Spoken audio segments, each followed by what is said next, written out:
Hello there, I'm Daz. Welcome to part 3 of my Forgotten Seasons walkthrough. In this episode I'm going to be working through Autumn's Bells. I'm standing in Vardenken Gallery at the moment, which is within Runoff Caverns. This is Anniversary Edition content.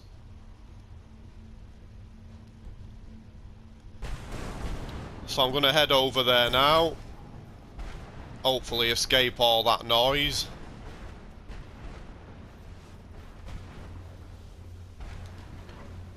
Once we get inside I'll run through the objectives. There's quite a lot to do actually in this area. So, in this area I'm going to be looking for the Mask of Autumn. Also, in respect of the Dwarven Horse quest, all of the pieces of the Dwarven Horse can be found in Autumn's Bells, so I'll be collecting those. And when it comes to Forgotten Seasons, we need to disable the Conduit of Autumn, and we have a specific objective right there: gather the different types of wheat and place them in the depositories. I'll be showing you where those are in just a moment. The reason that objective is already listed is because I decided to clear this area previous to making this walkthrough. I'd have preferred not to do that, but I think it's going to be much easier for players to navigate around here if they can see a bird's eye view of the entire area. This is quite a large chamber actually, and it does help to see that it is laid out in a grid pattern. Hopefully it will stop players stumbling around blindly trying to follow along with my video. So, okay, we're going to very soon stumble upon our first piece of the Dwarven Horse. So a kind of waypoint appears once you get very close to these items, and you do have to be very close for them to show. So if you try to do this without a guide, it can take ages to actually collect all of those. We have a dead bandit with a note.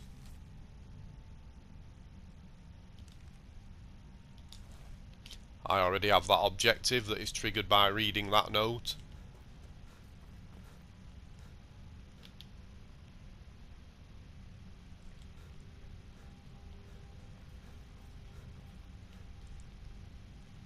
So in terms of the enemies, I counted 3 centurions and quite a few spheres and dwarven spiders roaming around. I think I've cleared them all out, so I can hopefully put away my weapon. And here are the grain depositories, 6 of them.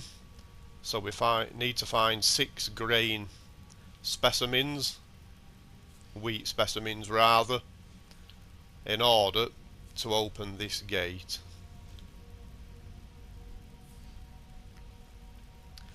So I'm going to pick up the first 3 wheat samples first. We only need 1 of each. So there we have glowing red wheat, which has triggered a blade trap. I'll go back to the map so you can see which grid we are in for each specimen.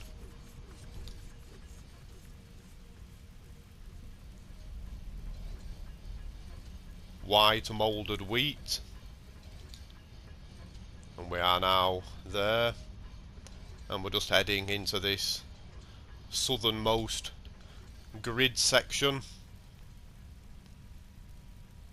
for our 3rd specimen, which is blue luminous wheat. So before we move on entirely to a different location, there will be a piece of the horse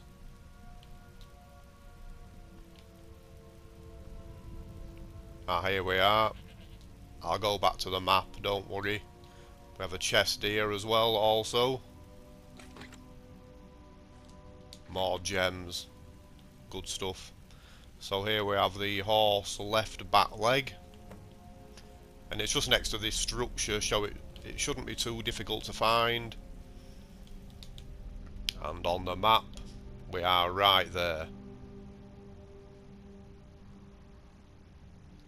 Next I'm going to be collecting another piece of the horse, which is going to be right over here.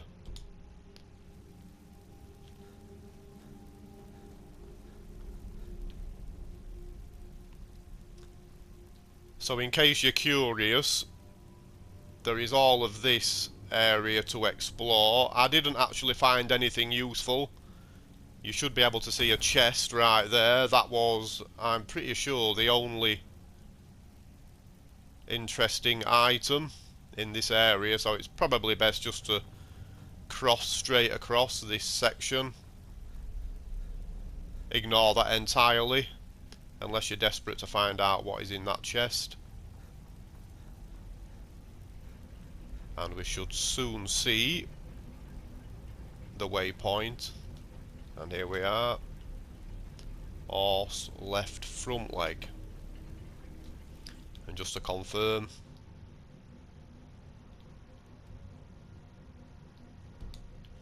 so now we need 3 more wheat samples. They can be found over in this section. So here we have orange encrusted wheat in this grid.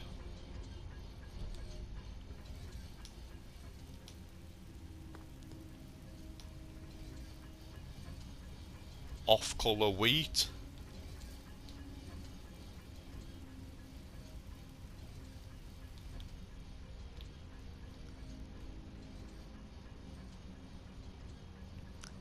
And finally we're going to be heading into this grid here.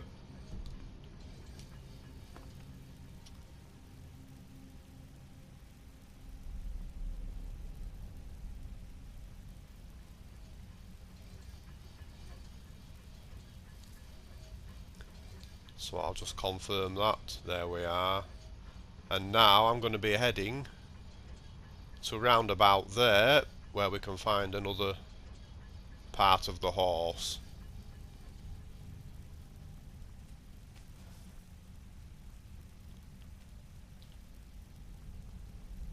So there we are.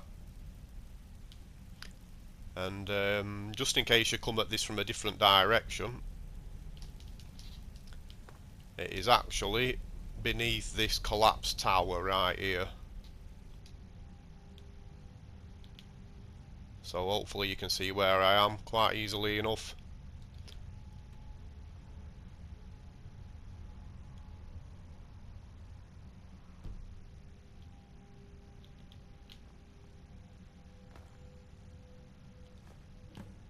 Another chest right there. So we are almost done.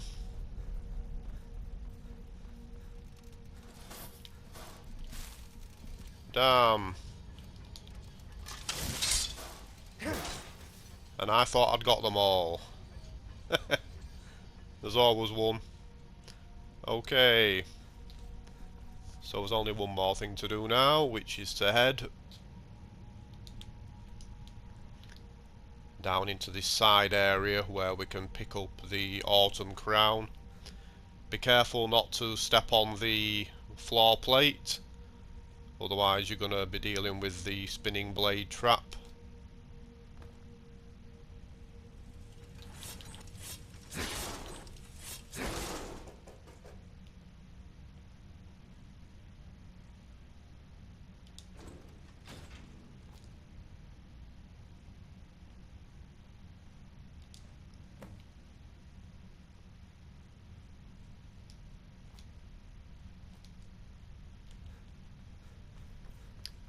So I'll take a close look at the Mask of Autumn before I close down the video. There is a blade trap. It's safe to trigger that now.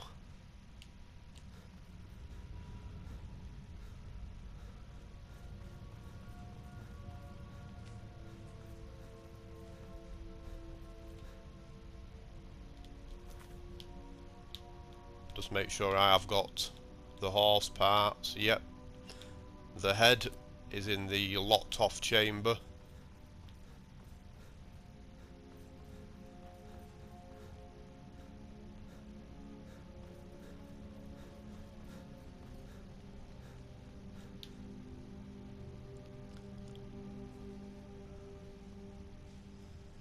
Okay, so just back to the map so you can see exactly where these depositories are.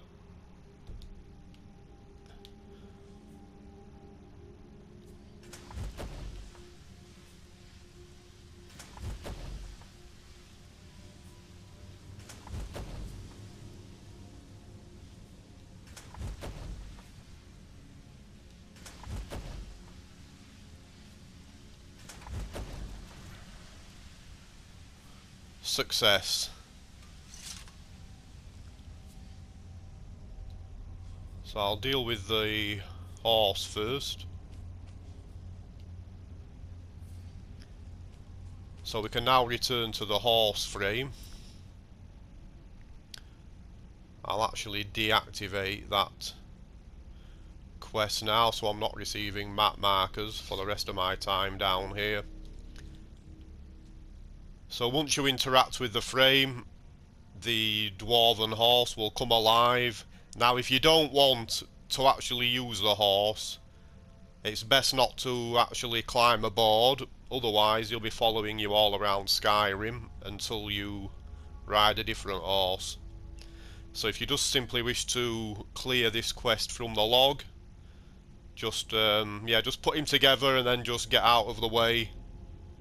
If you don't ride him, he's not going to become your mount. So I hope I've explained that reasonably well.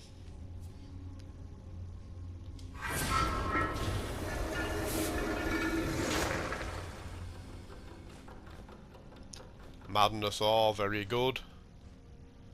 Some quite good tackle in there this time.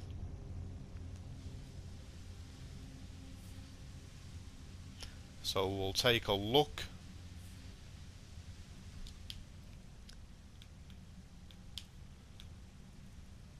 At the Dwarven Autumn Visage. Increases magic by 25, restoration and illusion reduced by 10%. Now, once you've completed this quest, if you decide to slot this into the Dwarven Crown, you obviously have an increase in the armour rating, which is going to be a combined rating of 53 on my character, and from memory, the enchantment increases to 50, increase in magicka, and restoration and illusion spells are reduced by 15%. I'm pretty sure those are the statistics. So there we are, folks. I hope you have found this useful, and thank you very much for watching. Bye bye.